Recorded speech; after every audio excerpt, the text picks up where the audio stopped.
मित्रांनो, इतिहासाचा अभ्यास करताना आपण काही गोष्टी लक्षात घेतले पाहिजेत. या ठिकाणी आपण इतिहासाचे कालखंड पाहणार आहोत. इतिहासाचे कालखंड जर पाहिलो तर इतिहासाचा अभ्यास कुठून सुरुवात करावी, कशाप्रकारे करावा, हा आपल्याला लिंक करण्यास मदत होते. म्हणून हा व्हिडिओ तुम्हाला शेवटपर्यंत बघायचा आहे. इतिहासाचे 3 कालखंड जर लक्षात घेतलं तर आपल्याला इतिहासाची सुरुवात किंवा बेसिक नॉलेज तरी तुम्हाला नक्की येणार आहे. कारण या अगोदरचा जो व्हिडिओ होता तो म्हणजेच इतिहासाचा परिचय. कारण इतिहास म्हणजे काय, इतिहासाचा परिचय कशाप्रकारे केला जातो, इतिहासाचे महत्त्व काय, इतिहासाची रचना कशी केली जाते, कोणकोणत्या साधनांचा किंवा आधारांचा, पुराव्यांचा उपयोग केला जातो, साहित्यिक साधने, पुरातत्व साधने, मौखिक साधने आणि ऑडिओ, व्हिडिओ, व्हिज्युअलायझेशन सोर्सेस जे आहेत त्याच्याबद्दल आपण समजून घेण्याचा प्रयत्न केलेला होता त्या व्हिडिओमध्ये. जर कोणी तो व्हिडिओ जर पाहिला नसाल तर ते व्हिडिओ नक्की बघा, कारण त्यामध्ये तुम्हाला हे बेसिक गोष्टी महत्त्वाच्या आहेत. इतिहासाचा अभ्यास कुठून कशाप्रकारे करावा याची बेसिक गोष्टी आपण त्या व्हिडिओच्या माध्यमातून सांगण्याचा प्रयत्न केलेला आहे. आणि त्याचबरोबर इतिहासाची सुरुवात किंवा इतिहासाचा अभ्यास करत असताना तुम्ही 3 गोष्टी लक्षात घेतल्या पाहिजेत. आपण ऐकला असाल, वाचला असाल, प्राचीन इतिहास, मध्ययुगीन इतिहास आणि आधुनिक इतिहास. पण ते प्राचीन इतिहास, मध्ययुगीन इतिहास आणि आधुनिक इतिहास याचा अभ्यास करत असताना त्याच्याही पूर्वी आपण मानवाने जे चालत आलेल्या मार्गाचा जो काही परिचय करून दिलेला आहे त्याबरोबरच त्यांनी मार्गातील मानवाच्या सफलतेचे आणि विफलतेचे वर्णन केलेले आहे. कारण इतिहासामध्ये आपण अभ्यास कोणाचा करतो तर मानवाचा करतो. मानवाच्या इतिहासाचा अभ्यास करत असताना प्राचीन इतिहास फार इम्पॉर्टंट आहे. तर त्याचे 3 कालखंड तयार केलेले आहेत. यामध्ये प्रीहिस्टोरिक पिरियड आपण म्हणतो. प्रीहिस्टोरिक पिरियड म्हणजे पूर्व ऐतिहासिक काळ आहे आणि हा काळ फार सुरुवातीचा आहे. मानवाच्या सुरुवातीचा कालखंड आपण इथं लक्षात घेणार आहोत. दुसरा जो आहे ते प्रकार म्हणजेच प्रोटो हिस्टोरिक पिरियड आहे. यालाच आद्य इतिहास काळ असं म्हणतो आणि या काळामध्ये कशाप्रकारे काय झालेलं आहे ते पण जाणून घेऊया. तिसरा आहे ते म्हणजे हिस्टोरिक पिरियड. तर ह्या हिस्टोरिक पिरियडमध्येच 3 भाग करण्यात आलेले आहेत. ते म्हणजेच प्राचीन इतिहास, मध्ययुगीन इतिहास आणि आधुनिक इतिहास आहे. त्याच्याही अगोदर आपण हे जर पाहिलं तर हे सर्व कालखंड जो आहे हे प्राचीन इतिहासामध्ये येतो. तेच प्रीहिस्टोरिक पिरियड आणि प्रोटो हिस्टोरिक पिरियडसुद्धा हे प्राचीन इतिहासामध्ये येतो, हे लक्षात घ्या. त्यानंतर आपण मध्ययुगीन आणि प्राचीन भारताचा इतिहास झाल्यानंतर मध्ययुगीन आणि आधुनिक इतिहासाकडे जाऊया. पण त्याच्याही अगोदर आपण जे पाहणार आहोत ते सुरुवातीपासून बेसिक म्हणजे बेसिक आहे. यामध्ये प्रीहिस्टोरिक पिरियड लक्षात घेऊया. इतिहासपूर्व काळात बघा, या ठिकाणी इतिहासपूर्व काळ म्हणजे काय, कशाला म्हणलेलं आहे, ज्या काळामध्ये अक्षराचा परिचय नसलेला कालखंड म्हणजे इतिहासपूर्व काळ. की हे भाषेच्या लिपीच्या आधारानुसार हे कालखंड तयार करण्यात आलेले आहेत. सिंपल आहे, या ठिकाणी दुसरं काही नाही. तर ज्या मानवानं ज्यावेळेस आपली सुरुवात केलेली आहे, राहण्यास सुरुवात केलेली आहे, जगण्यास सुरुवात केलेली आहे, तर त्या आधारानुसार त्यांनी भाषेचा किंवा चित्रलिपीचा किंवा लिखाणाचा वापर केलेला आहे का, नाही. प्रीहिस्टोरिक पिरियड आहे तर इतिहासपूर्व काळ म्हणतो. म्हणजे लेखनकलेच्या शोधापूर्वीचा काळ म्हणजेच इतिहासपूर्व काळ. तो काळ कोणता तर शिलायुग. शिलायुग म्हणजे काय आहे, दगड. शिला म्हणजे दगड, तर युग म्हणजे काळ. तर त्या दगडाचा काळ म्हणजे त्या मानवानं फक्त दगडाचा वापर केला आहे, त्यालाच आपण पाषाण युग म्हणतो किंवा अश्मयुग म्हणतो. तर हे कशाप्रकारे होते हे जाणून घेऊया. यामध्ये फक्त दगडी हत्यारांचा वापर करत होते. गुहातील चित्र दिसून येतात. त्याचबरोबर शिकार करत होते, अन्न संकलन करत होते. या व्यतिरिक्त बरेचसे जीवन त्यांनी जगत असताना गुहेमध्ये राहत होते, हे दिसून येतं. त्यानंतर दुसरा जो काळ आहे ते म्हणजे आद्य इतिहास काळ, त्यालाच प्रोटो हिस्टोरिक पिरियडसुद्धा म्हणतो. हा काळ काय आहे, प्रीहिस्टोरिक पिरियड आणि प्रोटो हिस्टोरिक पिरियड यामध्ये काय फरक आहे की या प्रीहिस्टोरिक पिरियडमध्ये कुठल्याही लेखनाचा उपयोग केलेला नव्हता. तर दुसरा जो आहे, ज्या काळात अक्षरज्ञानाची सुरुवात झाली परंतु ती अक्षरे इतिहासकारांना वाचता किंवा समजता येत नाही, त्या काळाला आपण आद्य इतिहास काळ असे म्हणतो आपण. कारण या काळामध्ये काय झालेलं आहे, थोडंसं चित्रलिपी, चिन्हांचा वापर करण्यास सुरुवात झालेली आहे, पण ते वाचण्यास अजून इतिहासकारांना जमलेलं नाही. तो काळ म्हणजेच आद्य इतिहास काळ आहे. हा काळ कोणता? तर हडप्पा संस्कृतीचा काळ, सिंधू संस्कृतीचा काळ, कारण त्यामध्ये बरेचसे संस्कृती उदयास आलेली आहे. मोहेंजोदाडोसारखे स्नानगृह तिथं दिसून आलेले आहेत, सिक्के आहेत, चिन्ह आहेत, मातीची भांडी आहे, कलाकुसर आहे. असा काळ जो होता म्हणजे आदि इतिहास काळ किंवा त्यालाच प्रोटो हिस्टोरिक पिरियड असं आपण म्हणतो. यानंतर पहा, तिसरा जो काळ आहे ते ऐतिहासिक काळ आहे, हिस्टोरिक पिरियड आहे. यामध्ये काय झालेलं आहे, ज्या कालखंडात अक्षरज्ञान झालेले आहे आणि ती अक्षरे आपण लिहिलेली किंवा वाचलेली जातात त्या काळाला आपण ऐतिहासिक काळ असे म्हणतो. कारण या काळामध्ये सर्वच झालेलं आहे, लिखाण पण झालेलं आहे, चिन्हांचा पण वापर झालेला आहे, शिलालेखावरती कोरलेलं आहे, आपण ते वाचू शकतात. कारण या ठिकाणी आपण उदाहरणं पाहू शकता. शिलालेख सम्राट अशोकाचे शिलालेख आहेत, ब्राह्मी लिपी आणि त्याचबरोबर प्राकृत भाषेमध्ये ते काय केलेलं आहे, उल्लेख केलेले आहेत. ताम्रपटावर लिखाण केलेलं आहे, नाण्यावरती उल्लेख केलेला आहे, लिखित ग्रंथ आहेत. तर या आधारानुसार ते इतिहासकार वाचून इतिहासाची रचना केलेली आहे. म्हणून मानवाचा विकास करत असताना किंवा मानवाचा विकास झालेला दिसून येतो या ठिकाणी. इथं बघा, इतिहासपूर्व काळ काय आहे, अक्षर नाहीत, तर हा काळ म्हणजे इतिहासपूर्व काळ. सिंपल आणि साध्या पद्धतीने तुम्ही समजून घेऊ शकता. आणि आधी इतिहास काळ, तर हे अक्षर आहेत पण वाचता येत नाहीत, असा काळ म्हणजेच आधी इतिहास काळ. ऐतिहासिक काळ काय आहे, अक्षरे आहेत आणि वाचताही येतात, असा काळ म्हणजे ऐतिहासिक काळ आहे. हे एक एक करून पाहूया आपण. तर या कालखंडाच्या अभ्यासातून मानवाच्या प्रगतीचा आणि संस्कृतीचा प्रवास समजतो. तर ह्या मानवाचा विकास कुठंपर्यंत झालेला आहे, कशा प्रकारे झालेला आहे, त्या अगोदर थोडंसं हे इतिहासपूर्व काळ जाणून घेण्यापूर्वी आपण पृथ्वीची उत्पत्ती आपण समजून घेऊया. कारण पृथ्वीची उत्पत्ती जर समजून घेतलं तर त्या ठिकाणी सजीवांची आणि त्याचबरोबर मानवाची सुद्धा प्रगती झालेली दिसून येते. तर चला, अगोदर पृथ्वीची उत्पत्ती केव्हा झालेली आहे, तर 4600 दशलक्ष वर्षापूर्वी, म्हणजेच 4.6 अब्ज वर्षापूर्वी किंवा 4.5 अब्ज वर्षापूर्वी पृथ्वीची उत्पत्ती झालेली आहे. कारण आपल्याला माहिती आहे, पृथ्वी हा एकमेव सजीव ग्रह आहे आणि ह्या पृथ्वीवरती सजीवांची निर्मिती झालेली आहे. तर ती केव्हा झालेली आहे ते पाहूया. फक्त पृथ्वीचीच उत्पत्ती झाली आहे ते 4.6 किंवा 4.5 अब्ज वर्षापूर्वी झालेली आहे. तर पृथ्वीवरील सर्वात पहिले सापडलेले सजीव म्हणजे कोणते, एकपेशीय बॅक्टेरिया होते. कोणते, एकपेशीय बॅक्टेरिया. तर याचं नाव काय, प्रोकार्योट. काय होतं, प्रोकार्योट. तर हे केव्हा तयार झालेलं दिसून येतं, तर हे 4 अब्ज ते 2.5 अब्ज, म्हणजे बघा या ठिकाणी पृथ्वी झाली आहे 4.6 अब्ज वर्षापूर्वी, तर हे 4 अब्ज ते 2.5 अब्ज या दरम्यानमध्येच काय झालेलं आहे, एकपेशीय, त्याचबरोबर बॅक्टेरिया, सूक्ष्म जीवाणू, त्याचबरोबर शेवाळ, देवमासे, इतर जलचर प्राणी काय झाले आहेत, तयार झाले दिसून येतात. मग त्यानंतर आपण पाहूया 3500 दशलक्ष वर्षापूर्वी, म्हणजे बघा आता 4 अब्ज होतं, आता 3-3.5 अब्ज, म्हणजे ह्याच दरम्यानमध्ये आता कमी होत आहे. बघा पृथ्वीची टाईमलाईन जर पाहिलं तर कमी कमी मायनसमध्ये होत आहे. तर ही टाईमलाईन तुम्ही लक्षात घेऊन अभ्यास करू शकता.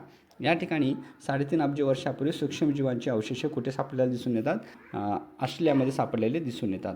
त्यानंतर पहा, आपण पाहिलेलं आहे पृथ्वीची उत्पत्ती 4.6 अब्ज वर्षापूर्वी. त्याच्यानंतर कमी झाल्यानंतर म्हणजे 4000 ते 2500 या दरम्यानमध्ये काय झालेलं आहे, एक पेशीयाची उत्पत्ती झालेली दिसून येते, शेवाळाची उत्पत्ती. त्याच्यानंतर आणखीन 3.5 अब्ज ह्याच्यामध्ये काय झालेलं आहे, सूक्ष्मजीव हे ऑस्ट्रेलियामध्ये सापडलेलं दिसून आलेलं आहे. त्याचबरोबर 2000 दशलक्ष वर्षापूर्वी म्हणजे 2 अब्ज या दरम्यानमध्ये आपल्याला इथं काय दिसून आलेलं आहे, कर्नाटकातील सोंडूर या ठिकाणी, सोंडूर तालुक्यातील धारवाड जलाशयामध्ये काय झालं आहे, सूक्ष्मजीवाचे अवशेष सापडलेले दिसून येतात. त्याचबरोबर 570 दशलक्ष वर्षापूर्वी म्हणजे फक्त 57 कोटी वर्षापूर्वी मासे आणि इतर जलचरांची निर्मिती झालेली दिसून येते. त्यानंतर बघा त्याच्याही पेक्षा कमी आणखीन जर विचार केला तर 438 ते 408 दशलक्ष वर्षापूर्वी, म्हणजेच ते 43 कोटी ते 40 कोटी या दरम्यानमध्ये काय दिसून येते, आपल्याला किड्यांचा विकास झालेला दिसून येतो. त्याचबरोबर 40 ते 36 कोटी या दरम्यानमध्ये झालेले दिसून येतात. कारण हे जमिनीवरती आणि त्याचबरोबर पाण्यामध्ये सुद्धा चालू शकणारे आहेत. त्याचबरोबर 32 कोटी, आता बघा 36 होते, आता 32 कोटी म्हणजे कमी आलेलं आहे. बघा 32 कोटी या दरम्यानमध्ये सरपटणारे प्राणी निर्माण झालेले आहे, जमिनीवरती सरपटणारे प्राणी तयार झालेले आहेत. त्याचबरोबर आता 24 कोटी 80 लाख या दरम्यानमध्ये काय झाले आहे, डायनासोरसारखे सजीव तयार झालेले दिसून येतात. बघा मोठे प्राणी, तर हे सुद्धा तुम्हाला लक्षात येतं. त्यानंतर बघा 21 कोटी 30 लाख वर्षापूर्वी, म्हणजे बघा त्याच्या 24 होता त्या अगोदर, आता ते 21 आला म्हणजे कमी झालं बघा. त्या दरम्यानमध्ये काय झालेलं आहे, पक्षी आणि सस्तन प्राणी तयार झालेले दिसून येतात. प्राणी पक्षी तयार झालेले दिसून येतात. त्यानंतर 6 कोटी ते 50 लाख या वर्षामध्ये काय झालं, महाकाय सरपटणारे प्राणी तयार झालेले दिसून येतात.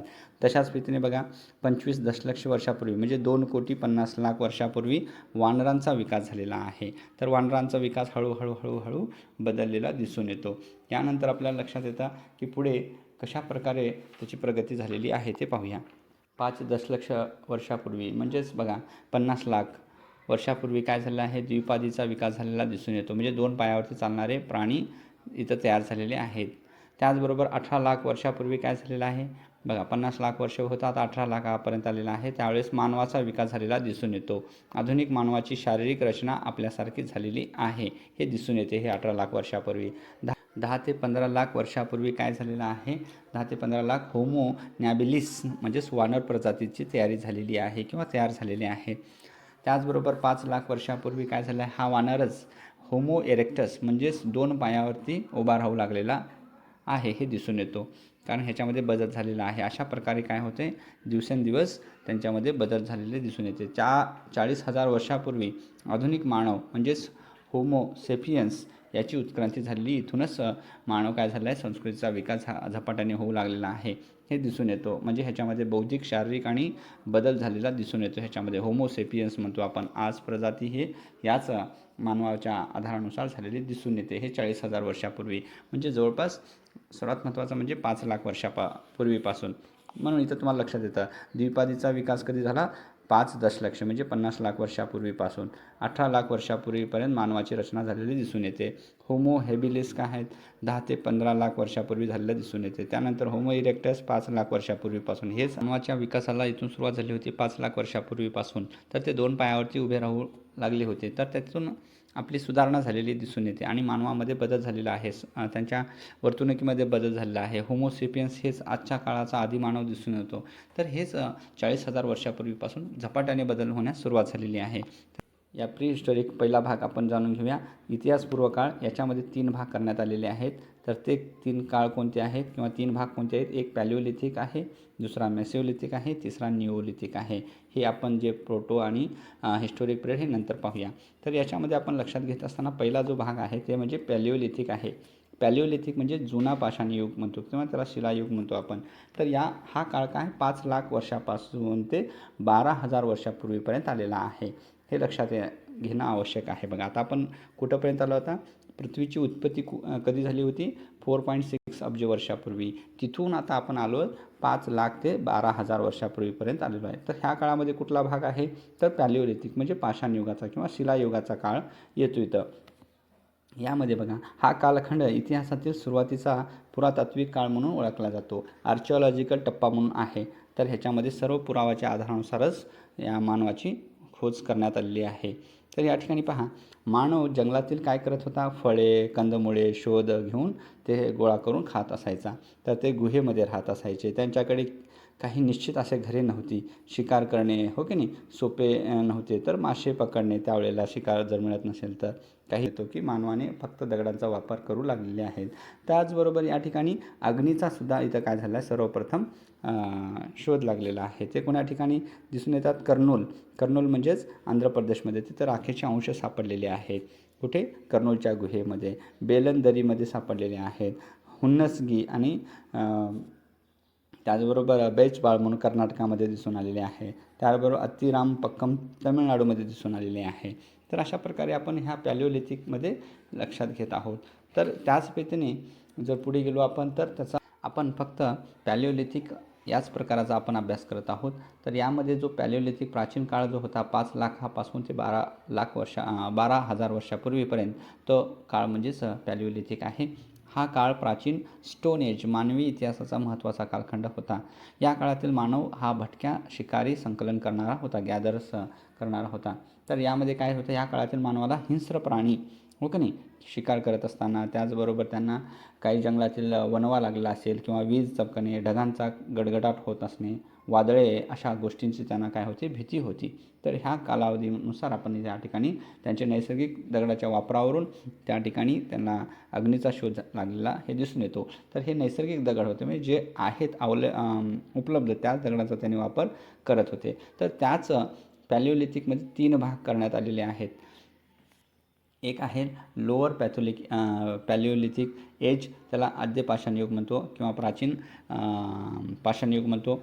त्याच ह्याच्यामध्ये आयसीएस म्हणून गणला जातो. तर हा थंड हवामान, त्याचबरोबर हिमनद्या, ग्लेशियर्स वाढलेल्या होत्या, खूप थंडी होती, बर्फाच्छादित होते, म्हणून त्यांनी हँडएक्सेस, क्लेवर्स आणि चॉपर्स ह्या हत्यारांचा वापर करत होते. त्याचबरोबर त्यांनी कुठे कुठे राहत होते, म्हणजे ते मोठ्या दगडांचा, ओबडधोबड दगडांचा वापर करत असताना त्यांनी सोन नदी, बेलन व्हॅली आणि मिर्झापूर या ठिकाणी ते राहत होते, कारण खूप थंडी होती. अशा वेळेला मोठ्या दगडांचा आसरा घेऊन ते गुहेमध्ये राहत होते. त्यानंतर मिडल पॅलिओलिथिक एज म्हणजे मध्य पाषाणयुग आहे. तर ह्यामध्ये हवामान काही प्रमाणामध्ये सौम्य झालेले दिसून येते. त्याचबरोबर या ठिकाणी स्क्रॅपर्स, बोरर्स, हो का नाही, ब्लेड अशी काही हत्यारे त्यांनी तयार करत होते. मानवाने प्राण्यांची कातडी सोलण्यासाठी, हाडे चिरण्यासाठी लाकूड आणि त्याचबरोबर हाडांचा वापर त्यांनी करत होते. हे कुठे सापडलेले आहेत, तर हे सर्व ठिकाण सोनदरी आहे, त्याचबरोबर नर्मदा नद्यांच्या खोऱ्यामध्ये, तुंगभद्रा नद्यांच्या खोऱ्यामध्ये, नद्यांच्या किनाऱ्यावर ते सापडलेले आहेत. त्याच पद्धतीने बघा अप्पर पॅलिओलिथिक एजमध्ये काय आहे, तर हे उत्तर पाषाणयुग आहे. तर हाच कालावधी आपण लक्षात घेणार आहोत. ह्यामध्ये जो क्लायमेट होता, जो हवामान आहे, हे उबदार होऊ लागलेलं आहे, आर्द्रता कमी झालेली आहे. मानवाने कला, धर्म, सामाजिक जीवन याला सुरुवात करण्यास प्रयत्न केलेले आहेत. गुहामध्ये चित्र झालेले आहेत, तयार झालेले आहेत. त्याचबरोबर काही हत्यारं, सूक्ष्म दगडेसुद्धा बनवलेले आहेत. त्याचबरोबर हे कुठे राहू लागले होते, भीमबेटका, आंध्र प्रदेश, कर्नाटक, होन्नसगी कर्नाटकामध्ये असे अनेक ठिकाणी ते सापडलेले आहेत. तर या ठिकाणी तुम्ही पाहू शकता की कशाप्रकारे त्यांच्यामध्ये बदल झालेला दिसून येतो. त्याच पद्धतीने आता आपण जाऊया एकदा नजर टाकूया इतिहासाचे 3 कालखंड. यामध्ये प्री हिस्टोरिक पिरियड आहे, म्हणजे इतिहासपूर्व काळ. त्यानंतर प्रोटो हिस्टोरिक पिरियड म्हणजेच काय, आदी इतिहास कालखंड. त्यानंतर हिस्टोरिक पिरियड म्हणजे इतिहास काळ आहे. तर ह्या प्री हिस्टोरिक पिरियडमध्ये 3 प्रकार आपण पाहिलेले आहेत. एक पॅलिओलिथिक एज, त्यालाच आपण प्राचीन शिलायुग असं म्हणतो आपण. त्यानंतर दुसरा आहे मेसोलिथिक एज आहे, तर हे मध्य शिलायुग आहे. त्यानंतर तिसरा आहे ते निओलिथिक एज आहे, नवे शिलायुग आहे. तर यामध्ये पॅलिओलिथिक एजमध्ये पहिल्यामध्ये आपण पाहिलेले आहेत 3 प्रकार पाहिलेले आहेत. एक पाहिलेला आहे ते म्हणजे लोअर पॅलिओलिथिक एज आहे, आपण अभ्यास केलेला आहे. त्यानंतर दुसरा अभ्यास केलेला आहे ते म्हणजेच मिडल पॅलिओलिथिक एज आहे, अभ्यास केलेला आहे. त्यानंतर तिसरा आहे ते अप्पर पॅलिओलिथिक एज आहे. तर हे सर्व कालखंड आपण पाहतो, तर हे 5 लाखापासून ते 12,000पर्यंतचा कालखंड आपण इथं पॅलिओलिथिक एजमध्ये अभ्यासलेला आहे. यानंतर आपण पाहणार आहोत याच प्रीहिस्टोरिकमधला दुसरा जो भाग आहे ते म्हणजेच मॅसिओलिथिक एज, म्हणजेच मध्यशिलायुग. आणि हा कालखंड हे 12,000पासून ते जवळपास 9,000पर्यंतचा कालखंड इथं अभ्यासणार आहोत. तर यामध्ये आपण पाहतो, या ठिकाणी पहा,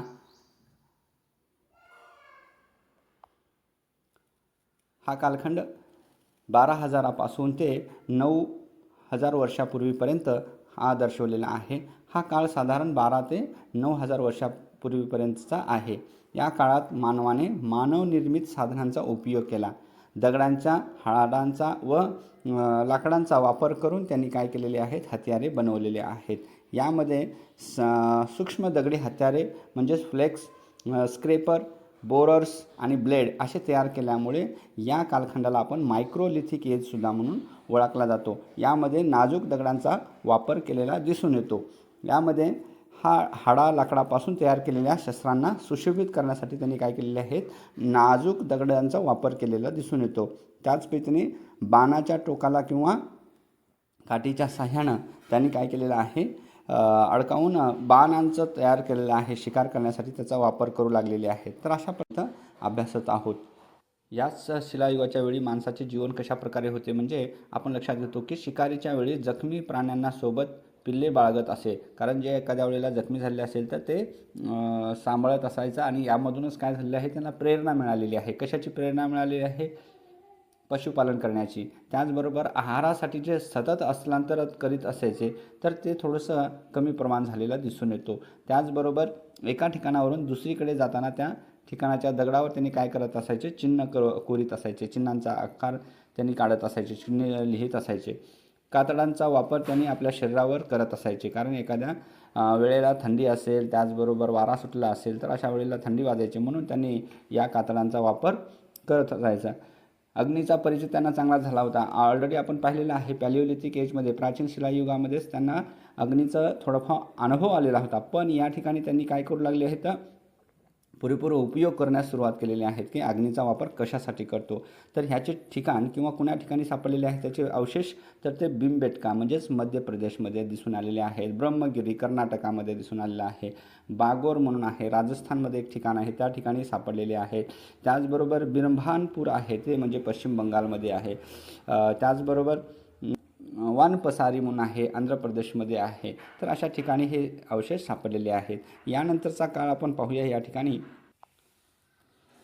पाहूया आपण आता पॅलिओलिथिक एजमध्ये संपलेला आहे. लोअर पॅलिओलिथिक, मिडल पॅलिओलिथिक आणि अप्पर पॅलिओलिथिक संपलेला आहे, यामधले 3 भाग.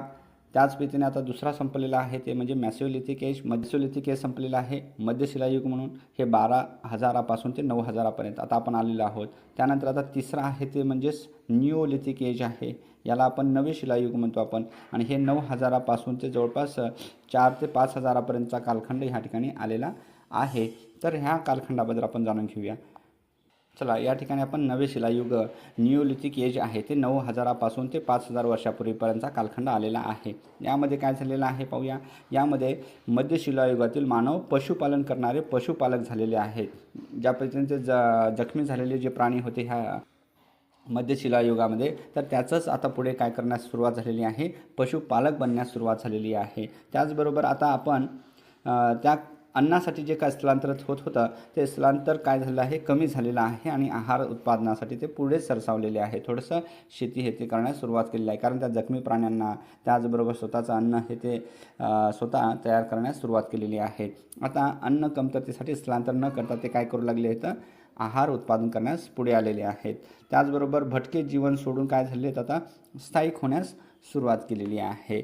त्याचबरोबर भारतीय उपखंडामध्ये कोण्या ठिकाणी दिसून आले त्याचे पुरावे जर पाहिले तर पाकिस्तानमधील मेहरगड ह्या ठिकाणी दिसून आलेले आहेत. मेहरगड या ठिकाणी. त्याचबरोबर कोरड्या विटांची घरे निर्माण केली तर काश्मीरमधील बुर्ज होम प्रदेशातील लोकांनी जमिनीत गुहा निर्माण केलेल्या दिसून आलेल्या आहेत. या ठिकाणी लक्षात घेऊ शकता की कोरड्या विटांची त्यांनी घरे बांधण्यास सुरुवात केलेली आहे. त्याचबरोबर त्यांनी खोल दरीमध्ये काश्मीरमधील बुर्ज होम प्रदेशामध्ये लोकांनी काय केले आहेत, जमिनीत गुहा निर्माण केलेलं दिसून आलेलं आहे, कारण थंडीपासून त्याचबरोबर हिंस्र प्राण्यांपासून संरक्षण मिळवून घेण्यासाठी.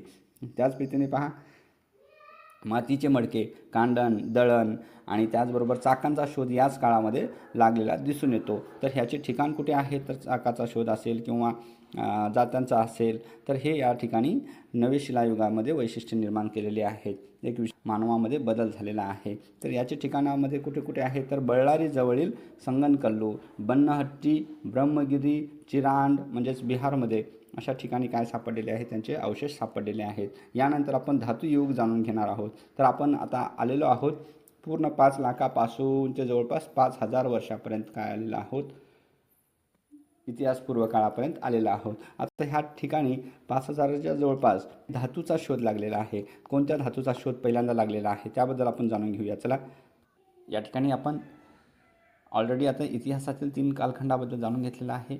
प्री हिस्टॉरिक पिरियडमध्ये पॅलिओलिथिक, मेसोलिथिक आणि निओलिथिक म्हणजेच प्राचीन शिलायुग, मध्य शिलायुग आणि नवे शिलायुगांचा आपण अभ्यास केलेला आहे. तर हा कालखंड कुठंपर्यंत आलेला आहे, जवळपास 12,000 ते 9,000 हा मध्य शिलायुगाचा कालखंड पाहिलेला आहे. 9,000 जवळपास 4 ते 5,000 कालखंड म्हणजे काय आलेला आहे, नवे शिलायुगाचा आपण अभ्यास केलेला आहे. तर यानंतर आपण अभ्यास करणार आहोत ते म्हणजेच धातुयुग. तर धातुयुगाचा जर अभ्यास करत असताना तुम्हाला ह्या ठिकाणी जे काही आतापर्यंत जे शिलायुगामध्ये जे काही स्थळे होते ते सर्व ह्या ठिकाणी सापडलेले आहेत. या ठिकाणी आपण पाहतो शिलायुगातील स्थळे कोण्या ठिकाणी सापडलेले आहेत. शिलायुगातील स्थळे आपण पाहिलेलं आहे, ज्या ज्या ठिकाणी काही नवे शिलायुगामध्ये कुठले आहेत. बुर्जहुममध्ये जे काही खाले खोदून गुहे तयार करण्यात आलेले होते. मध्य शिलायुगामध्ये भीमबेटका असेल, आदमपूर असेल अशा ठिकाणी सापडलेले आहेत. त्याचबरोबर प्राचीन शिलायुगामधले कुठे स्थळे आहेत ते भारताच्या नकाशामध्ये तुम्ही पाहू शकता. तर यानंतर आपण पाहूया धातुयुग. धातुयुगाचा जो अभ्यास आहे ते म्हणजे खूप इम्पॉर्टंट आहे.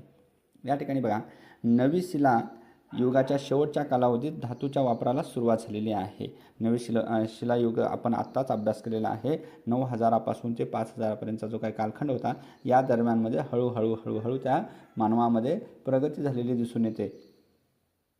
त्यांनी काय केलेलं आहे, नवी शिलायुगाच्याच शेवटच्या टप्प्यामध्ये धातूचा वापर करण्यास सुरुवात केलेला आहे. तर मानवाने सर्वात प्रथम कोणत्या धातूचा त्यांनी शोध लावलेला आहे, म्हणजेच तांब्याचा. तांबे या धातूचा वापर केलेला दिसून येतो. तांबे आणि पितळ यांचे मिश्रण करून काश्य तयार करण्यात आलेलं आहे. काय करण्यात आलेलं आहे, काश्य तयार करण्यात आलेलं आहे. या काश्य हे तांब्यापेक्षाही कठीण असा एक मिश्र धातू आहे. याच्यामध्ये कशाचा वापर करतो, तांबे आणि पितळचा वापर करतो आणि ह्या मिश्रणानेच एक काश्य तयार झालेला आहे. तर हे एकदम कठीण धातू तयार झालेला दिसून येतो. यानंतर पहा, यामध्ये तांबे आणि काश्य शिलायुग. या काळात तांबे आणि काश्यांच्या हत्यारांचे प्रमाण फारच कमी असल्याने त्यांच्या सोबत दगडी हत्यारांचा वापर पुढे चालू राहिला होता. अगोदर तर पाहिलेलं आहे आपण, जे प्राचीन शिलायुग असेल, मध्य शिलायुग असेल या नवे शिलायुग असेल, इवन आत्तासुद्धा आपण दगडाचा वापर करतच असतो. तर त्यावेळेला सुद्धा तांब्याचा किंवा धातूचा वापर कमी दिसून येतो, पण सुरुवात तरी झालेली दिसून येते. ह्या ठिकाणी काळात तांबे आणि काश्य शिलायुग असे म्हणून संबोधले जाते. तर हा कालखंड आपल्या 1000 वर्षापूर्वीपासून आढळून येतो. त्यावेळेला काय काय केलेलं आहे तर पहा, तर शेती आणि पशुपालन हे त्या काळातील प्रमुख उद्योग होते. चाकाच्या साह्याने तयार केलेली अलंकारित मडकी या काळात दिसून येतात. बघा, एवढं प्रगतिशील झालेला दिसून येतो. तांब्याची उपकरणे, दागिनेही आढळलेले आहेत. त्याचबरोबर जमीन खणण्यासाठी आणि जंगलातून तोडून आणण्यासाठी ती जमीन शेतीसाठी परिवर्तित करण्यासाठी काश्यांची उपकरणे सहाय्यक ठरलेली आहे त्यांना. त्याचबरोबर त्यामुळे अन्नधान्यांच्या उत्पादनात वाढ दिसून आलेली आहे. आवश्यकतेपेक्षा अधिक असलेले धान्य हळूहळू असलेल्या प्रदेशात, म्हणजे जवळ असलेल्या प्रदेशामध्ये त्यांनी काय करण्यास सुरुवात केली आहे, पाठविण्यास सुरुवात केली आहे. तर याच्यामधूनच काय तयार झालेलं आहे, व्यापार सुरू झालेला आहे. त्यामुळे वायव्य भारतामध्ये सिंधू व तिच्या उपनद्यांच्या खोऱ्यात या हरप्पा नागरिकतेचे काय झाले आहे, भव्य संस्कृती उदयास आलेली आहे. तर आपण यापुढे आपण हरप्पा संस्कृती किंवा सिंधू सरस्वती संस्कृतीबद्दल आपण जाणून घेणार आहोत. हीच सर्वात पहिली नागरिकता म्हणजे संस्कृती अशी इतिहासकारांचे म्हणणे आहे. कोणती, हरप्पा संस्कृती. दक्षिण भारतात तांब्याशी तुलना केलेल्या काश्यांचा उपयोग अधिक नव्हता. कर्नाटकातील बळ्ळारी, बनहळ्ळी, ब्रह्मगिरी इत्यादी ठिकाणी तांबे आणि काश्यांच्या शिलायुगांचे पुरावे सापडलेले आहेत. हा कालखंड इसवी सन पूर्व 5000 पासून प्रमुख उद्योग, शेती, पशुपालन, प्रमुख साधने, तांबे आणि काश्यांची उपकरणे केलेल्या दिसून येतं. परिणाम काय दिसतो, अन्न उत्पादन वाढ, व्यापाराची सुरुवात, नागरिकतेचा उदय झालेला दिसून येतोय. त्याचबरोबर लोखंड याचा सुद्धा वापर या ठिकाणी थोडा झालेला दिसून येतोय. लोखंड हा अत्यंत कठीण असा धातू आहे आणि हा धातूचा वापर दक्षिण भारतात तांब्याच्या पूर्वीपासून केलेला दिसून येतो. तर उत्तर भारतामध्ये तांब्याचा शोध लागलेला होता, पण त्याच्या अगोदरही भारतामध्ये, कर्नाटकामध्ये या दक्षिण भारतामध्ये लोखंडाचा वापर केलेला दिसून येतो. दक्षिण भारतात 3500 वर्षापूर्वीच लोखंडाचा शोध लागला होता. या काळात भव्य शिला संस्कृतीचा काळ असे सुद्धा म्हटले जातो. लोखंडाची हत्यारे आणि उपकरणे कृषी आणि हस्तकला व्यवसायाला काय झालेला आहे, आधार मिळालेला आहे. या ठिकाणी बनहळ्ळी. तर अशा प्रकारे हा एक इम्पॉर्टंट टॉपिक तुम्हाला माहीत झाला आहे. यानंतर आपण पाहणार आहोत सिंधू सरस्वती संस्कृती. कारण या ठिकाणी आता आपण आलेलो आहोत जवळपास 5000 पासून ते आता 3-3.500 वर्षापूर्वीपर्यंत आलेलं आहोत. तर यानंतरचा कालखंड आपण सिंधू सरस्वती संस्कृतीच्या अभ्यासानंतर पुढचा भाग घेऊया आपण. तर कमेंट बॉक्समध्ये आपलं मत मांडायला विसरू नका. चला, हा व्हिडिओ तुम्हाला आवडला असेल तर लाईक करा, शेअर करा आणि सबस्क्राईब करायला विसरू नका. Thank you for watching.